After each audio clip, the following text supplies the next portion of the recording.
एकदा आम्ही गोपाळाचं वर्णन केलं, म्हणजे गुराख्याचं, की आम्हाला ते शिंक दाखवावं लागतं, काठी दाखवावं लागते. धनगरांची जी काठी असते किंवा गुराख्यांची जी काठी असते ती डोक्यापर्यंत उंच असते किंवा त्याच्याहून जास्त उंच असते. आणि इथे काठी जरी म्हटलं तुम्ही तर इथे लहान काठी आहे. आता माढ्याच्या मूर्तीत तर बाजूला काठी दाखवली आहे त्याच्यावर हात ठेवून, म्हणजे आपण जशी आपली काठी घेऊन उभं राहतो तसा विठ्ठल उभा दाखवलेला आहे काठीवर हात ठेवून.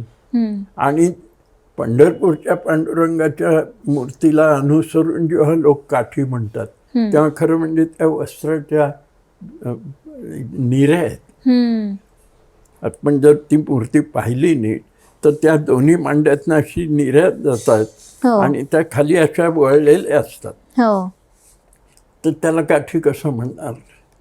तेव्हा काय होतं की तुम्हाला अभिप्रेत जे आहे ते तुम्ही त्या मूर्तीत पाहता असं होतं. पण ते तसं चर्मचक्षुने पाहिलं तर ते खरं नाही.